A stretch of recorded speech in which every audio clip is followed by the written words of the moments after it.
Hey guys, for today's video, JuV Day 4, I'm doing a review of The Starless Sea by Erin Morgenstern. I just finished this last night and it's amazing. I have a lot of thoughts that I need to get out about this book, which I had been in a bit of a reading slump of late. So this book has really re-energized me to do some reading. The Starless Sea follows Zachary Ezra Rawlins, who finds a book in his university library and goes on an adventure. That's all that I need to say. It's good.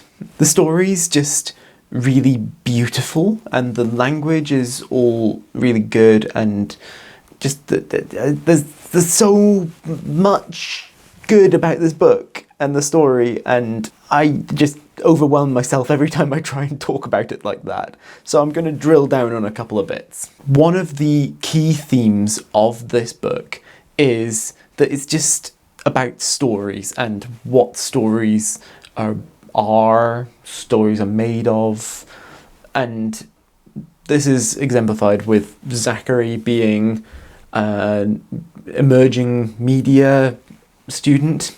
He's doing his stuff about games, but he still loves to read books, and he does a lot of thinking about the ideas of a story. Like, he talks about it quite a bit. It's his master's thesis and stuff that he's working on. He's doing all sorts of things to do with stories, and just the book in general is a treatise on why stories are important in a lot of ways. A lot of the book is sort of dedicated to this and makes you really think about the fact that, well, stories are books.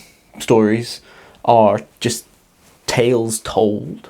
Stories are games in a lot of ways, or games are stories.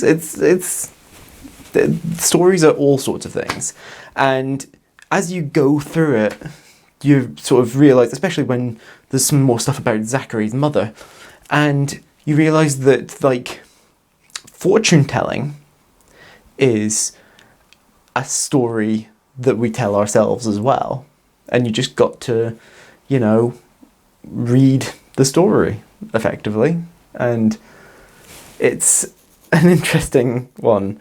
Zachary is the protagonist of the book, but at the same time he's also a pawn in the schemes of the whole story as well. Just everyone kind of is using him in so many ways, but he also gets to take control of his own story in a lot of ways, even though that gets taken away and given back and all sorts of stuff on that front. And like, a lot of it is to do with fate and destiny and that sort of stuff. And in other works I've encountered people railing against destiny, and Zachary kind of does a bit of this, but it's really a whole thing of, do you run from destiny? Do you run from what fate has planned for you? Or do you embrace it? There's a strong undercurrent of that as well. And it's a really big question, because if there's a bad thing that fate has planned for you, well, do you run from that or do you embrace it because that's what's meant to happen? It's a complex question, and it's one that I think that the book kind of comes down in favour of embracing it, I think, at least somewhat, but also being open to it in general, I would say. It's an interesting one on that front. Like, if you really want an example of running from it, it's Allegra in the book, who is so in denial about something that she loves, like, getting destroyed, that she runs, and she, like, is determined to protect it and keep it the way it is, preventing it from running its course. All things are temporary is one of the things that kind of comes from this book, and it embraces it again. All things are in some ways temporary, but they will come together. The book also is very keen on solidarity between like all of its different characters. Zachary is gay. He's openly gay, and his character is loved for it. Like, they have different folk going through this book that are perfectly okay with him being gay. His friend Kat, in particular, is very, very much good with him being gay. She, like, makes a point of keeping an eye out for boys for him and guys that are checking him out and things like that. And yeah, like, there's a strong solidarity between them, and they're both kind of considered a bit weird but also really nice and cool.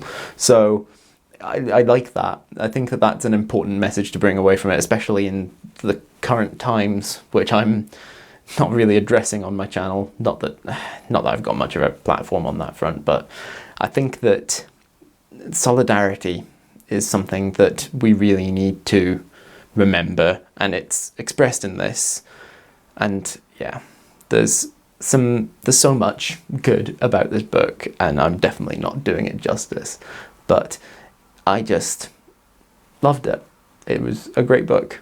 Now, I've read, and I think I did a review at the time, Erin Morgenstern's other work that she put out several years ago, many years ago now, The Night Circus, which I loved, and the temptation for me is to compare them. And I think that Night Circus still wins out over Starless Sea, but they are both really good, and I've just really enjoyed them both.